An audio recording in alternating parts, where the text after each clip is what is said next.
Tara sa video ito, talakayin muna natin muli yung na-raid na Ola, yung Easy Peso. Kasi marami pa rin hindi nakakaalam kung anong Ola yung na-raid kahapon. Nakikita ko pa rin sa mga comment section sa Facebook, sa YouTube, at even sa TikTok.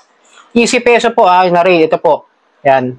Yan po yung na-raid, yung Creditable Lending Corporation. Yun yung na-raid kahapon sa Pasig. Which is, dami ako loops o lapses na nakita na naging butas kung bakit ganyan at bigla-bigla talaga silang nabulaga kahapon sa pagkaka-raid sa kanila. So, bago lahat, maglalambing ako sa inyo na pakipollow po ang aking mga social media account ng Facebook, TikTok at ang aking YouTube channel. Kung nagustuhan nyo yung video ito, pakilike na lang po tapos share nyo na sa ibang mga Ola victims at sa ibang mga may problema sa sitwasyon nila sa mga Ola at hit nyo yung notification bell para updated po kayo sa mga videos na ginagawa natin dito about sa usapang on-lending apps. So, yun. At sa pagkaka-raid kahapon, may mga instances pa ako nakita sa mga comment sections na na-raid na. Bakit ganun? Nag-aalok pa ng loan. Nag-haharas pa. Nagte-text pa, nagbabanta pa. Di parang wala rin nangyari sa raid na ginawa kahapon ng PAOK. Yun ang mga nakita ko mga comments doon sa ibang mga Facebook page ng Ola Victims Community. No, which is, sasabihin ko sa inyo, hindi naman kasi talaga isa lang ang office ng mga yan. Tandaan nyo, yung mga Ola na yan, hindi yan iisa lang na sabi mo pupwesto doon sa isang lugar, yun na yun. Maaaring meron yung mga tao na nasa ibang lugar, like example mo, nasa bahay. Di ba? Yung mga gano'n, parang ano yan mga mayroong mga tinatawag na work from home. Hindi kasi pwede nila ilagay lahat dyan. Yun ang ano ko ron yun ang yung nakikita ko.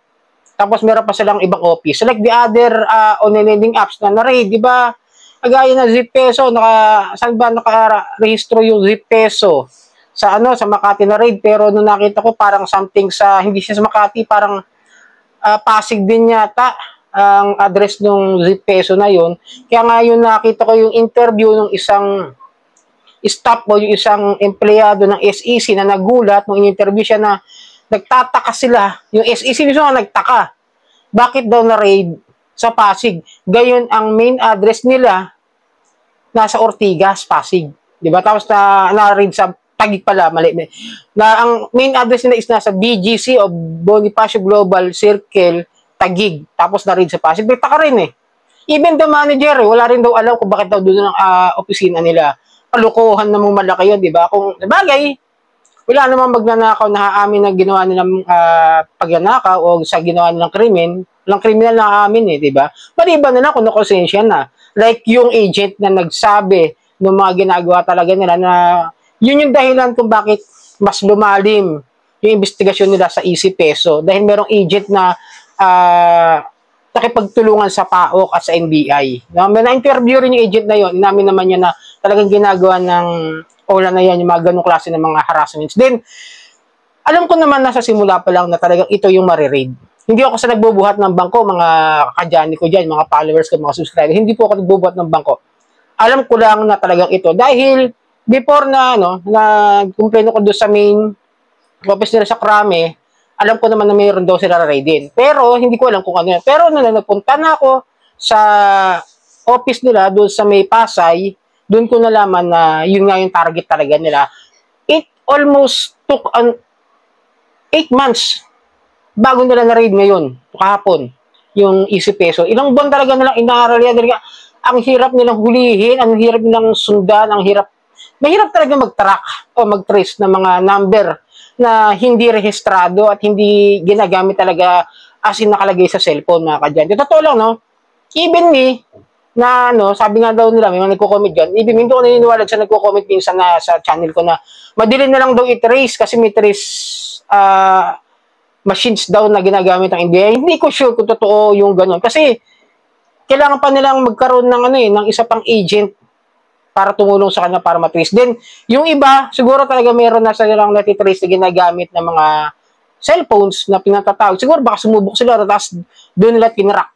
Diba kunwari, may sumagot na agent, kinausap, tapos inopen nila kung ano yung location ng number na ginagamit. Kasi mostly sa ginagamit nila pang text, pang calls, puro computerized system na Di ba nakita niyo naman yung machine na halos lahat ng SIM card unregistered at pre-registered na doon po para lang makapag-forward. Tapos kapag sinubukan mong alamin kung rehistrado ba, ginamit ko yun nag-try ako mag-forward ng pera sa number na yun, walang lumalabas, unregistered ayon sa GCash. O, di doon pa lang alam na mali na yung pamamaraan nila. Kasi dapat, yung mga OLA, bukod sa may physical address o physical office, dapat nga talaga silang main number na kung saan talaga sila dapat tumawag.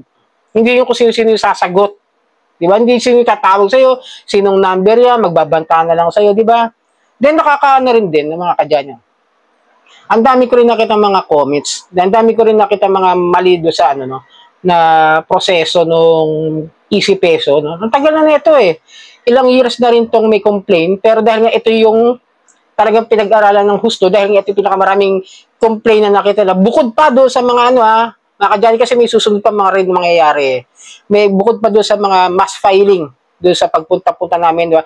Ako man, nagpupunta para mag-file ng complaint, para may dagdag na kaso doon sa mga OLA na nangaharas. But that doesn't mean na ako na po yung magpapile para sa inyo ng complaint, ng formal complaint, ng affidavit of ng complaint. No? Hindi po ako yun. Kasi may nagme-message din sa akin, maalala ko lang, share ko lang sa inyo. Kanina may nag-share sa akin, nag-message sa akin na isunod ko raw si Muka at si Quick lang, task daw ng interest. Sensya na po, hindi po ako empleyado ng PAOK. Hindi po ako staff o investigador. Ordinaryong tao lamang po ako na ako mismo nagpapile ng complaint, personal. Gumagastos din po ako ng pamasahe. Hindi po yan yung para magtuturo tayo na sasabihin natin dito sa akin, Kuya, pakibili nga ng toyo, sabay mo na rin kung bibig ka sa labas. Hindi po ganun yun.